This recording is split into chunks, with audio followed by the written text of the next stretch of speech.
नमस्कार, breaking news देख रहे हैं आप और मैं हूं आपके साथ परवीन शेख। इस वक्त की बड़ी खबर संसद से आ रही है। एंटी पेपर लीक बिल पर चर्चा के दौरान लोकसभा में नेता प्रतिपक्ष राहुल गांधी ने अपनी बात तो जरूर रखी, लेकिन वो बिल के प्रावधानों पर चर्चा की बजाय अनाप शनाप बयानबाजी करते ज्यादा नजर आए। हद तो तब हो गई जब वो गाली गलौज पर उतर आए और सत्ता पक्ष ने उन्हें बीच में रोक दिया। और इस बीच समाजवादी पार्टी के मुखिया अखिलेश यादव ने राहुल गांधी का समर्थन किया। हंगामा इतना ज्यादा बढ़ा कि सदन को स्थगित तक करना पड़ा, लेकिन इस बीच राहुल गांधी अपनी बात पर अड़े रहे और उन्होंने एक ग्रुप का जिक्र करते हुए जिस तरह से अंधभक्त और इडियट्स का जिक्र किया, उस पर सबसे ज्यादा हंगामा हुआ। इस खबर पर ज्यादा चर्चा के लिए मेरे साथ जुड़ रहे मेरे सहयोगी नवेंदु। राहुल गांधी नहीं सुधरेंगे। देखिए, राहुल गांधी खुद को राजा समझते हैं और जिस तरीके से संसद में उनका बिहेवियर देखने को मिल रहा है, आज से नहीं, जब से नरेंद्र मोदी प्रधानमंत्री बने हैं तब से ही राहुल गांधी जिस तरीके से संसद में बर्ताव करते नजर आए हैं, उन पर हर बार यही गंभीर सवाल उठते हैं कि आखिरकार राहुल गांधी में नेता प्रतिपक्ष के तौर पर गंभीरता कब आएगी। इतने बार वो सांसद बने, कांग्रेस के अध्यक्ष बने और अब नेता प्रतिपक्ष की इतनी बड़ी जिम्मेदारी है, लेकिन इसके बावजूद जो रवैया राहुल गांधी का नजर आता है वो कई सवाल खड़े कर देता है। जिस शब्दों का उन्होंने उपयोग किया, जिस तरीके से उनकी भाषा नजर आई और जिस तरीके से वो गाली गलौज तक पर उतर आए, लोग सवाल पूछ रहे हैं कि देश के नेता प्रतिपक्ष की ऐसी स्थिति क्या देश के लिए सही है। चर्चा नीट पेपर लीक को लेकर हो रही थी। राहुल गांधी के लिए सत्ता पक्ष से इतनी सारी बातें की गई थी। किरण रिजिजू ने उनको कई बार न्योता दिया था कि आप आइए, चर्चा में शामिल होइए। पहले तो वो संसद में नजर नहीं आए, जब आए तो उनको बोलने का मौका दिया गया और जब बोले तो कुछ ऐसा बोल गए कि स्पीकर को सदन जो है स्थगित करना पड़ गया। देश के गृह मंत्री अमित शाह को लेकर जिन शब्दों का उन्होंने इस्तेमाल किया, उस पर बवाल हो गया और बीजेपी ने सीधे सीधे कांग्रेस से और राहुल गांधी से मांग की है कि आपको माफी मांगनी ही पड़ेगी, क्योंकि सदन में राहुल गांधी ने कहा कि देश भर में जो घटनाएं हुई इसके पीछे अमित शाह जिम्मेदार थे। अमित शाह के कहने पर ही पैलेट गन का उपयोग हुआ और अमित शाह की हिम्मत नहीं है कि वो मेरे सामने आकर बैठ सके। आपको याद होगा कि यही राहुल गांधी हैं जिन्होंने कहा था कि नरेंद्र मोदी की औकात नहीं है कि वो मेरे सामने आ जाएं, अगर मैं 15 मिनट बोलूंगा तो भूकंप आ जाएगा। लेकिन जब जब राहुल गांधी ने बीजेपी को चुनौती दी है, पीएम मोदी अमित शाह को चुनौती दी है, उनको उतना ही तगड़ा जवाब मिला है। हर बार, चाहे मणिपुर का मुद्दा हो, राफेल का मुद्दा हो, चौकीदार चोर का मुद्दा हो, हर बार राहुल गांधी बवाल मचाते हैं और अपने ही बवाल में फंस जाते हैं। अब उनको लेकर सवाल उठ रहा है कि आपने 3 कैटेगरी का जिक्र कर दिया, स्टूडेंट, उसके अलावा इडियट और अंधभक्त, यानी आप देश के लोगों को इडियट कह रहे हैं। अगर कोई बीजेपी का सांसद है, कोई मंत्री है, तो वो बाद में देश मंत्री और सांसद है, पहले वो देश का नागरिक है। और आप एक नेता के तौर पर, एक जिम्मेदार पद पर बैठने के बाद इन शब्दों का इस्तेमाल कर रहे हैं, इडियट जैसे शब्दों का, और उसके बाद कह रहे हैं कि अंधभक्त मूर्खों को भगवान मानते हैं। यानी आप पूरी तरह से अपमान कर रहे हैं देश के वोटरों का, देश के नागरिकों का, और ये तक कह रहे हैं कि शिक्षा व्यवस्था पर आरएसएस का कब्जा है। यानी राहुल गांधी ये नहीं पचा पा रहे हैं कि धर्मेंद्र प्रधान के जाने के बाद एक और संघी विचारधारा वाला व्यक्ति, जिसका कि आरएसएस से पुराना रिश्ता है, वो शिक्षा मंत्री बने हैं। तो इनका कहना है कि आरएसएस ने पूरे देश की शिक्षा व्यवस्था पर कब्जा कर ली। तो लोग, चलिए नवीन, चर्चा थी, बिल पर चर्चा करनी थी, उसके प्रावधानों पर चर्चा करनी थी, क्या होना चाहिए क्या नहीं, इस पर चर्चा करनी थी, लेकिन संघ और आरएसएस का जिक्र कर कर क्या राहुल गांधी ने बहुत बड़ी गलती कर दी आज? देखिए, राहुल गांधी शुरू से ही एक नैरेटिव चलाते आए हैं, फेक नैरेटिव, कि इस देश में आरएसएस का कब्जा है। आरएसएस ने भारत के लिए कितनी बड़ी भूमिका निभाई है, आरएसएस का क्या योगदान है, यह देशवासियों को मालूम है।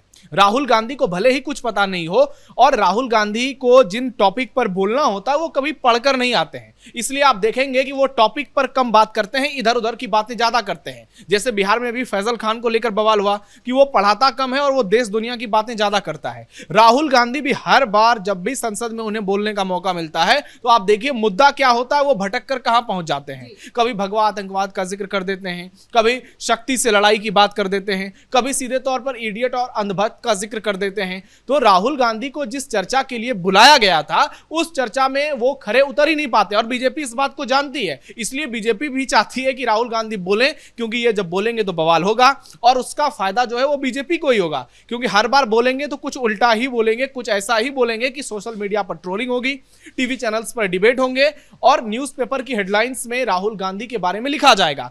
लेकिन सवाल ये उठता है कि जब इतनी गंभीर चर्चा है, जिसके लिए देश में इतना बड़ा आंदोलन चलाया गया, देश के शिक्षा मंत्री का इस्तीफा तक हो गया, उस मुद्दे पर आपका ये जो रवैया है, क्या ये देश के लोगों को पसंद आ रहा है? आप ठीक है, आरएसएस पर सवाल उठाइए, बीजेपी पर सवाल उठाइए, पीएम, गृह मंत्री, सब पर सवाल उठाइए, लेकिन सवाल उठाने का तरीका क्या होता है?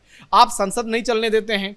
जिस तरीके से किरण रिजिजू ने इनसे बार बार गुजारिश की, बीजेपी ने बहुत कोशिश की, तब जाकर के विपक्ष को समझाया चर्चा के लिए, नहीं तो ये लोग जो है चर्चा करने के लिए तैयार ही नहीं होते हैं पूरे देश में। बहुत मान मनवल के बाद तो विपक्ष तैयार हुआ चर्चा के लिए, लेकिन एंटी बिल पर चर्चा की बजाय इधर उधर की बातें ज्यादा सदन में करते हुए ये लोग नजर आ रहे हैं। लेकिन जो समाजवादी पार्टी के मुखिया हैं अखिलेश यादव, उनसे ज्यादा गंभीरता की उम्मीद थी, लेकिन जिस तरह से वो राहुल गांधी के समर्थन में आए हैं, क्या वो उन्होंने भी अपने पैर पर कुल्हाड़ी मार ली? देखिए, वो समर्थन में नहीं आए, वो मोदी का विरोध कर रहे हैं। अगर इतना ही समर्थन करना होता तो यूपी चुनाव को लेकर अभी तक गठबंधन का ऐलान हो गया रहता। और जिस तरीके से अखिलेश यादव ने कहा था, 2-4 दिन पहले की बात है कि बीजेपी और कांग्रेस में डील हो गई और केसी वेणुगोपाल से उनकी लड़ाई हुई थी, उनकी बहस हुई थी, तो कांग्रेस और समाजवादी पार्टी के बीच तो लगातार वाल पलटवार चल ही रहा है।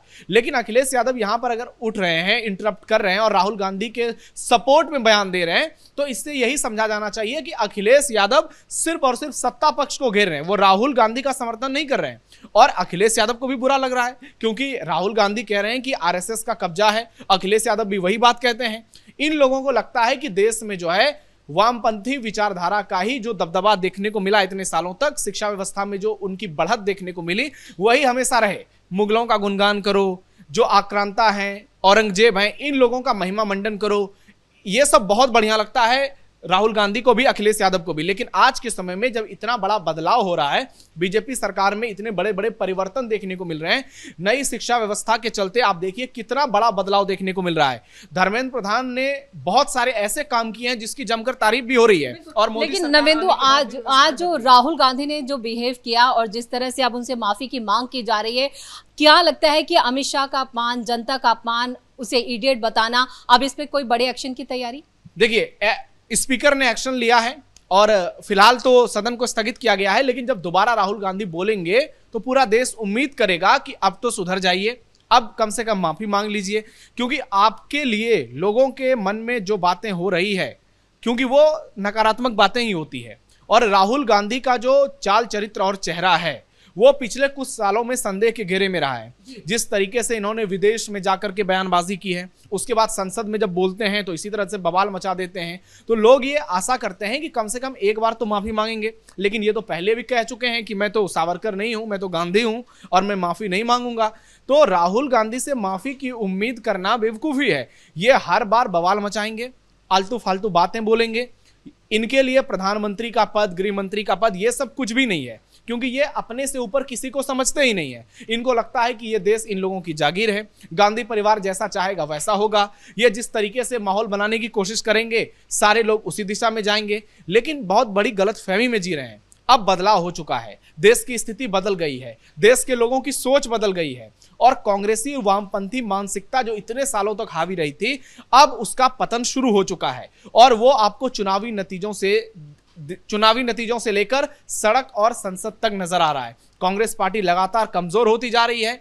आप देखिए 2014 का चुनाव, कांग्रेस पार्टी 44 सीटों पर सिमट गई, 19 में 52 सीटों पर सिमट गई और 24 आते आते वो शतक तक नहीं लगा पाए। तो राहुल गांधी को जो चीजें करनी चाहिए उनमें उनका फोकस नहीं नजर आता है। किस तरीके से पीएम मोदी की छवि को नुकसान पहुंचाना है, अमित शाह पर फालतू की बयानबाजी करनी है, इन सब चीजों को लेकर वो सुर्खियों में रहते हैं। कभी मैनेजमेंट को लेकर वो जो है बेहतर व्यवस्था करते हुए नजर नहीं आते हैं। इसीलिए कांग्रेस पार्टी की यह स्थिति है कि आज समाजवादी पार्टी, अखिलेश यादव भी उन पर चढ़े रहते हैं, क्योंकि उनको भी लगता है कि राहुल गांधी से नहीं संभल रहा है, आने वाले समय में हम ज्यादा मजबूत विपक्ष की भूमिका में कांग्रेस से आगे निकल सकते हैं। लेकिन इस बीच जिस तरह से राहुल गांधी का जो रवैया रहा, अमित शाह को चैलेंज करना, पीएम मोदी को चैलेंज करना, तो इसके लिए क्या कांग्रेस को एक भारी कीमत चुकानी होगी? देखिए, जब भी नरेंद्र मोदी और अमित शाह को घेरा गया है पिछले कई सालों में, हर बार जो वापसी हुई है बीजेपी की वो बहुत ही तगड़ी हुई है। और अमित शाह जब बोलते हैं तो कहा जाता है कि बीजेपी की तरफ से पीएम मोदी के बाद सबसे शानदार भाषण अमित शाह का होता है